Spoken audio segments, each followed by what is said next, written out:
राज्यात सध्या मतदार यादीतील घोळ आणि निवडणूक आयोगावर विरोधकांकडून गंभीर आरोप होत आहेत। यातच पुण्यात ज्येष्ठ समाजसेवक अण्णा हजारे यांचा उल्लेख करून एक बॅनर झळकला। त्यात अण्णा आता तरी उठा अशा आशयाचे मजकूर लिहून त्यांच्यावर पुणेरी शैलीत टीका करण्यात आली होती।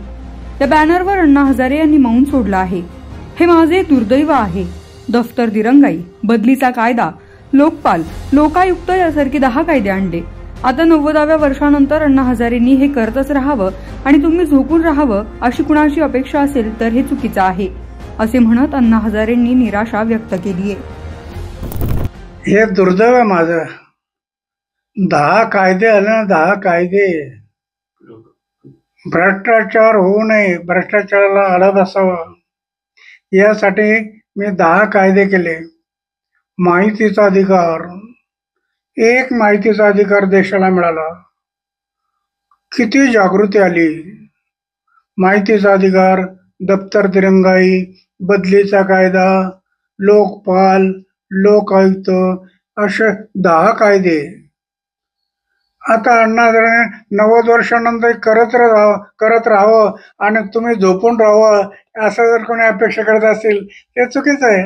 अण्णा हजारेने जे केलं 10 मागच्या काळात ते आपण करावं असं तरुणांना वाटलं पाहिजे, युवकांना वाटलं पाहिजे की आपलं काही कर्तव्य का नाही। मी देशाचा नागरिक आहे ना, मी देशाचा एक नागरिक आहे। माझ्या देशासाठी जे बलिदान झालं, काल स्वातंत्र्य दिवस मनवला, नुसतं तिरंगा हातात घेऊन होणार नाही, तर या देशासाठी ज्यांनी बलिदान केलं त्यांची आठवण ठेवली पाहिजे।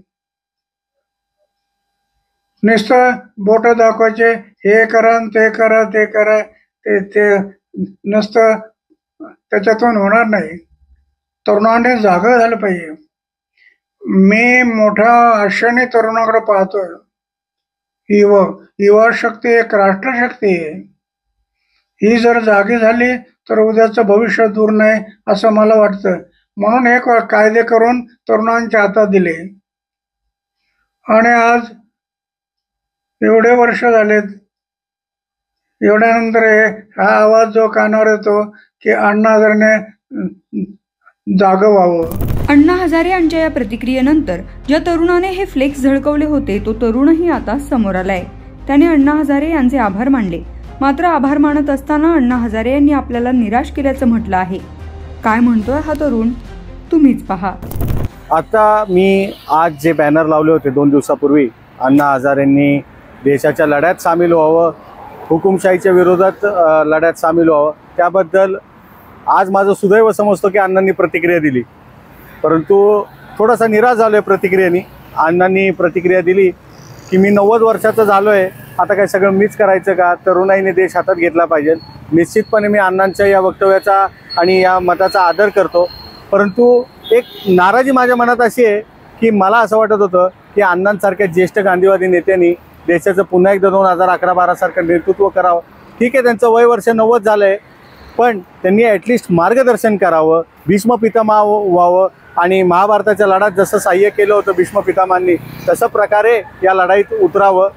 ॲटलिस्ट अण्णा हजारेंनी प्रतिक्रिया द्यावी आणि या जे काय गौडबंगाल चाललंय, वोट चोरी असेल, भ्रष्टाचार असेल, सरकारचे विचित्र जे कारभार चालू आहेत त्याच्याबद्दल प्रतिक्रिया द्यावी, ही माझी माफक अपेक्षा होती। परंतु आज अण्णांनी थोडं निराश केल्यासारखं मला वाटतंय आणि निश्चितपणे मनात कुठेतरी दुःख होते की आपण एक माफक अपेक्षा ठेवली होती की अण्णा उतरा, 2 शब्द बोला, तुमचा एक शब्द, तुमचं एक वाक्य अख्खा भारत देश हलवतो। तर ह्या आपल्या वाक्याने भारत देश हलेल आणि या लढ्याला बळ मिळेल असं मला वाटत होतं आणि अण्णा नेतृत्व करतील असं मला वाटत होतं। परंतु अण्णांनी कुठेतरी मला निराश केलंय, एवढंच म्हणेल। पण अण्णा, मला एक तुम्हाला आठवण करून द्यायची आहे की तुम्ही म्हटला होता एकदा की मी सैनिक आहे म्हणून, तर माझ्या मनातलं वाक्य तुमच्यासाठीचं सांगतो की soldier is never of duty. तर आणि दुसरी गोष्ट म्हणजे माझ्या या देशाला मी माझा परिवार समजतो आणि जेव्हा माझा परिवार संकटात आहे तर मी वय बघावं असं मला तर वाटत नाही। दुसरी गोष्ट म्हणजे की अण्णा म्हणतात मी प्रतिक्रिया देण्यासारखं नाही किंवा मी आंदोलन करण्यासारखं नाही, पण मला नुकतंच काही महिन्यांपूर्वी दिल्लीचं जे इलेक्शन झालं होतं त्यात मात्र अण्णांनी प्रतिक्रिया दिली होती। अशा बऱ्याचशा घटना आहेत की जिथे अण्णांनी प्रतिक्रिया दिल्या होत्या माझी माफक अपेक्षा हीच होती की अण्णांनी प्रतिक्रिया द्यावी आणि ह्या देशाला पुढे घेऊन जावं, एक दिशा द्यावी. परंतु हरकत नाही, आज अण्णांनी वक्तव्य करून सिद्ध केलंय की ते कुठल्या बाजूने आहेत. दरम्यान भारतातील भ्रष्टाचार विरोधी चळवळीचा प्रमुख चेहरा म्हणून ज्येष्ठ समाजसेवक अण्णा हजारे यांच्याकडे पाहिलं जातं. भारतात 2014 साली सत्तांतर होण्यास अण्णा हजारे यांनी केलेले आंदोलन कारणीभूत ठरल्याचं बोललं जातं. अण्णांनी केलेल्या आंदोलनाचा मोठा फटका काँग्रेसला बसला होता. मात्र बऱ्याच दिवसांपासून अण्णा हजारे आंदोलनापासून दूर आहेत.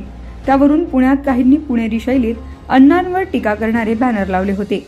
टीका करणाऱ्या या बॅनरवर अण्णा हजारे यांनीही प्रतिक्रिया दिली. अण्णा हजारे यांच्या प्रतिक्रियेबद्दल तरुण म्हणून तुम्हाला काय वाटतं? तुमचं उत्तर कमेंट बॉक्समध्ये नक्की सांगा. राज्यातील महत्त्वाच्या घडामोडी जाणून घेण्यासाठी लोकमत.com पाहत रहा. पुण्याहून किरण शिंदेंचा रिपोर्ट, लोकमत व्हिडिओज.